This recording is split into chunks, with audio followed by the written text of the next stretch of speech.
Ja, hallo und herzlich willkommen zu einer weiteren Folge hier beim Mobile Flight Channel. Wieder einmal Aeroflight 2020. Ja, ich habe ja gesagt, dass es jetzt eine Weile lang keine Tutorials mehr über Aeroflight 2020 gibt, da ich ja füllend über dieses Thema oder über diesen Flugsimulator berichtet habe.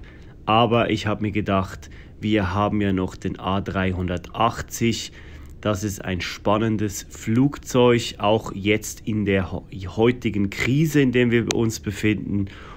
Und ob dieses Flugzeug in Zukunft hat, das werden wir in diesem Video klären. Ja. Ihr seht schon mal das Cockpit hier drin, das sieht ziemlich ähnlich aus wie das der A320, jedoch halt mit sehr viel mehr Glasdisplays und ansonsten halt auch ein bisschen größer. Die Knöpfe sind, einige sind anders, es ist mehr digital, weil natürlich der A380 ist natürlich auch ein moderneres Flugzeug, aber auch eines der größten zurzeit auf dem Markt. Wir schauen uns das mal von vorne an, von außen, und wir sehen, es ist kein kleines Flugzeug, 4 Triebwerke hat dieses Teil. Und ja, wir fliegen heute mit Emirates von San Francisco zur Travis Air Force Base, also ein kleiner Flug. In diesem Video soll es vorrangig um die Navigation gehen. Das Gute bei Aeroflight 2020 ist ja, dass wir keine Eingabe in das FMC machen müssen, was natürlich aber auch ein bisschen schade ist, denn das würde ich gerne tun. Ich habe denen ja auch schon mal geschrieben, ob man hier ein vollwertiges FMC programmieren könnte. Bis jetzt noch keine Antwort. Ich denke mal, dass in Zukunft dies wahrscheinlich realisiert wird. Wir werden sehen, und sowieso, was die Zukunft bringt, das können wir ja jetzt in diesem Fall noch nicht sagen. Ja, wir starten, und zwar starten wir hier mit dem PFD. Wir werden unser Throttle auf Flex setzen. Etwas habe ich noch vergessen, bevor wir starten, und zwar die Handbremse müsste noch gelöst werden, sonst haben wir ein Problem. Ja, wir beobachten das PFD, linke Ecke oben, und wir müssen hier auf Flex und dann starten wir.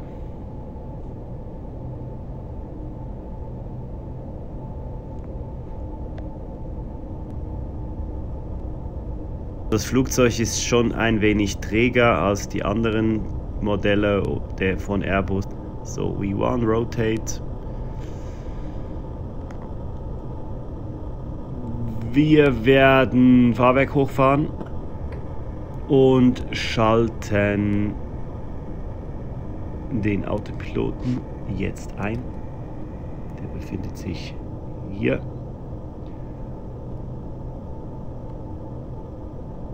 Und sobald hier oben in der linken Ecke CLB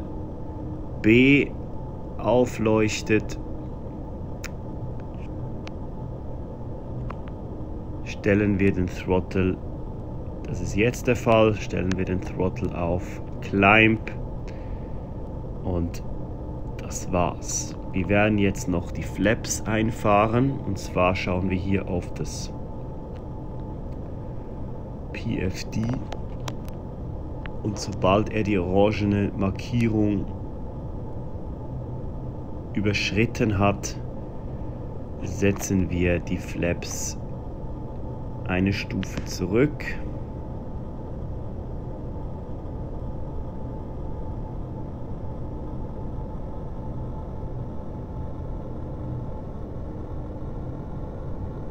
Das ist jetzt der Fall. Und bei 220 werden wir dann die letzte Stufe Flaps einfahren.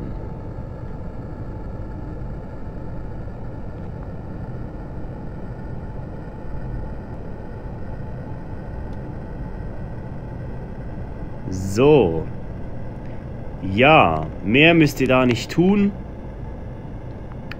um vorerst mal in die Cruise Altitude zu kommen. Das heißt, unsere Cruising Altitude liegt bei 6000. Die haben wir jetzt dann gleich erreicht. Wir haben hier noch den blauen Pfeil. Das signalisiert, dass wir den Top of Climb erreicht haben. Und ihr wisst ja, die mein Tutorial kennen, die wissen ja, wenn der weiße Pfeil kommt, dann ist das Top of Descent und dann haben wir die Sinkrate einzuleiten. Bei diesem Flugzeug ist es etwas anders. Sobald ihr das macht, beginnt auch das Flugzeug eigentlich an zu sinken. Ihr müsst eigentlich da nichts mehr einstellen, aber dazu später mehr. Ja, wir sehen ja hier unsere FMCs, das Upper und das Lower ECAM. Leider lässt sich da nicht viel tun und das ist ein bisschen schade, denn da hätten sie noch mehr machen können. Aber ihr seht schon, die Komplexität des Ganzen ist hier natürlich viel größer. Das bedeutet auch, dass sehr viele Optionen vorhanden sind und deswegen für das Programmieren eine gewisse Schwierigkeit wahrscheinlich entsteht. Ich bin kein Programmierer, deswegen kann ich es nicht beurteilen, aber ich denke mal, dass es nicht leicht ist, sowas zu programmieren. Ja, wir schauen uns das Flugzeug nochmal von draußen an. Oh, das ist ein schönes Bild hier. Ihr seht schon der Flughafen im Hintergrund. So, ich musste jetzt schnell ein Foto machen. Das war gerade ein ganz angenehmes Foto. Ja, ich habe ja am Anfang gesagt, dass wir können jetzt eigentlich schon langsam dann die Sinkhöhe 3000 einstellen. Gut. Nee, das tut er nicht. Er sinkt nicht. Das ist gut. Das ist sehr gut sogar. Ja, ich habe ja gesagt, dass dieses Flugzeug eventuell die Zukunft dieses Flugzeug, also ich kann euch garantieren, dass die Boeing 747-400 oder 737-400 einfach ich glaube, das ist die 737-400, die des Präsidenten von Amerika, dieses Flugzeugtypes, die wird auf jeden Fall verschwinden vom Markt nach der Corona-Krise. Genauso wie der A330 wird auch ausgemustert, die MD 50, glaube ich, 90, MD 90. McDonnell Douglas wird auch verschwinden, dann der A318 wird auch verschwinden, leider. Ich fand das Flugzeug eigentlich immer sehr angenehm. So, wir werden die Sinkrate einleiten. Das fand ich leider schade, aber ja, es werden halt viele Flugzeuge werden es ausgemustert, weil die sich einfach nicht mehr rentieren und deswegen, ja, ist das leider so. Und es werden noch ein paar andere verschwinden, aber die habe ich jetzt gerade nicht mehr auf dem Schirm. Ich glaube, es waren noch Boeing, ach so, ja, Boeing 737-400, glaube ich, wird noch verschwinden oder 500. Ja, einfach alte Boeing-Modelle. Boeing ist sowieso, hat es sehr schwierig gehabt vor der Krise schon mit ihren 737 MAX. Ja, und das ist ein großes Problem gewesen. Und deswegen, ja, wird das wahrscheinlich Airbus in Zukunft die Flugherrschaft weiterführen und der alleinige Herrscher am Flughimmel werden, wahrscheinlich. Also ich gehe fest davon aus, es würde mich auf jeden Fall nicht wundern, wenn es so wäre. Ja, genau. So, wir sind kurz vor dem Ziel. Wir sehen schon hier den Magenta Diamant Wir haben bald unsere Endhöhe erreicht von 3000 Fuß. Und da müsst ihr auch nichts tun, dass die Approach Phase, die wird sich automatisch aktiv schalten. Das heißt, die Geschwindigkeit geht runter. Das Einzige, was ihr tun müsst, ist auf jeden Fall eure Flaps setzen und natürlich dann am Ende noch das Fahrwerk ausfahren, das ist sehr wichtig, und auf jeden Fall noch das ILS aktiv schalten. 2500.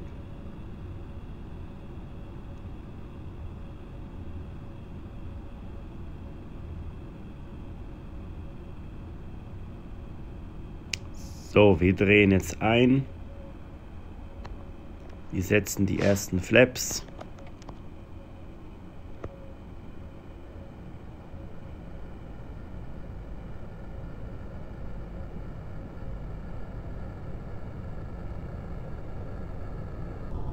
So, Glide Slope, Localizer sind aktiv und wir bewegen uns auf die Landebahn zu und werden schön mit ILS nach unten befördert. Wir werden das ILS jetzt mal hier angelassen. Wir werden hier noch die Spoiler haben, das habe ich noch vergessen.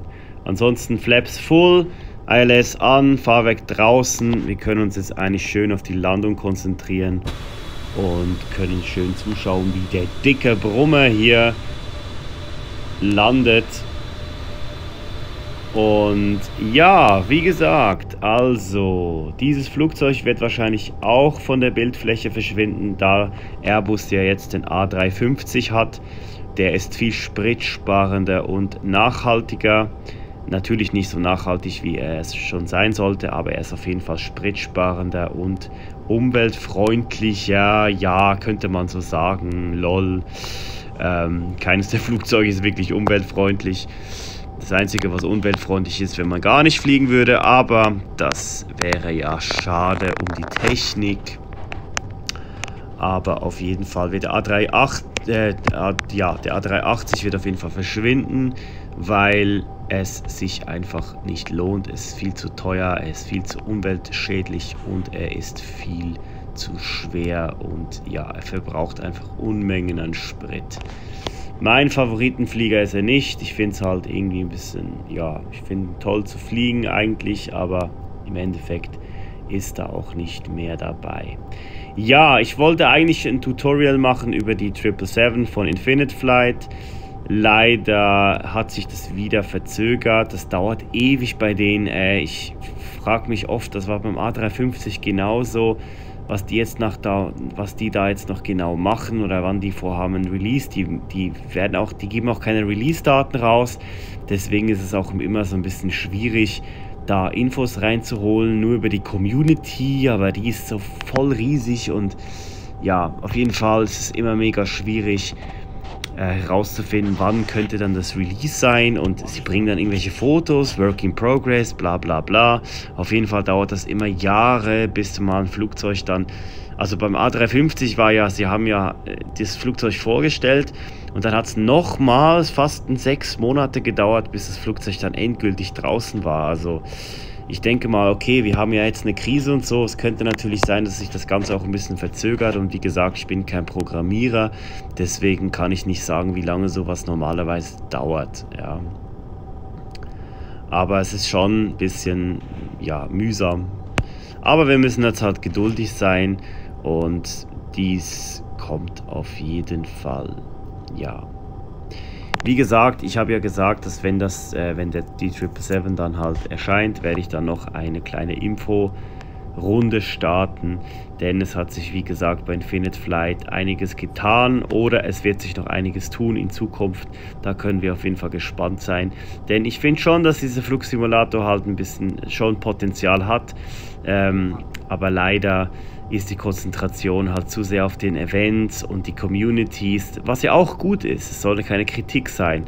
Es ist halt nur, dadurch wird halt einiges in Mitleidenschaft gezogen, was halt, ja, zum Beispiel der Rest des Flugsimulators betrifft. Ich rede hier von Wetter, Wolken, Gates, Flughäfen etc. Aber auch das gibt es, auch da gibt es Neuigkeiten und da werden wir dann darüber reden, wenn es dann um das 777-Video von Infinite Flight geht. Ja, wir sind hier jetzt am Landen, die A380 bei Aeroflight 2020 mit ILS natürlich. Ihr wisst, ich bevorzuge das auch ein bisschen, denn das ist immer so ein bisschen bequem. Ich habe jetzt eine ziemlich weiche Landung hingekriegt. Ich schaue jetzt mal, ob und wie das Ganze aussah. So.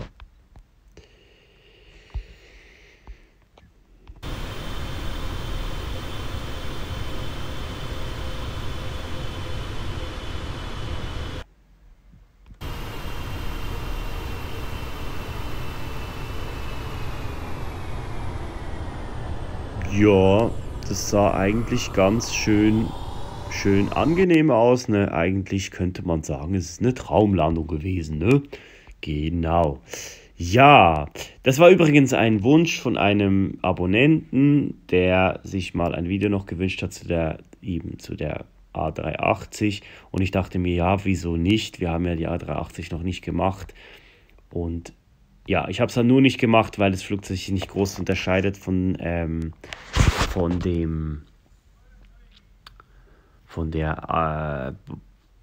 A320. Jetzt habe ich, Entschuldigung. Und deswegen dachte ich, ja, dann mache ich jetzt kein Video darüber. Aber ich dachte jetzt, wenn wir jetzt schon warten auf die 777 von Infinite Flight, dann könnte ich doch gleich glatt noch hier eins machen. Ja, in Zukunft wäre schön, wenn wir mal eine Abstimmung machen könnten und mal, dass ihr mal so Wünsche einbringen könnt oder ja, über was wir ein Tutorial machen könnten oder über was ich ein Tutorial machen könnte. Das wäre interessant, damit wir hier die Community, unsere Community auch hier mal ein bisschen noch beleben. Das wäre schön. Und ja, ich würde mich freuen auf ein Wiedersehen und wir sehen uns bald wieder. Ich hoffe zu Infinite Flight, mal schauen und sonst überlegen wir uns was. Schreibt in die Kommentare, lasst ein Abo da und wie gesagt, konstruktive Kritik ist besser als destruktive Kritik. Und ich bin immer offen für alles und wenn ich kann, werde ich eure Fragen beantworten. Und ich danke euch jetzt schon für die zahlreichen Abonnenten, die ich bereits habe. Ihr seid ein tolles Team und ich bedanke mich wirklich herzlich bei euch, dass ihr so zahlreich meinen Kanal abonniert, um auf dem Laufenden zu bleiben, was die mobile Flugsimulatorenwelt betrifft. Denn ich glaube, das hat Zukunft, das wird auf jeden Fall kommen. Die werden immer besser und besser und wir werden sehen und können auch gespannt sein, wie die Zukunft sich entwickelt in dieser Hinsicht. Bis dahin wünsche ich euch alles Gute, bleibt gesund und bis dann. Tschüss.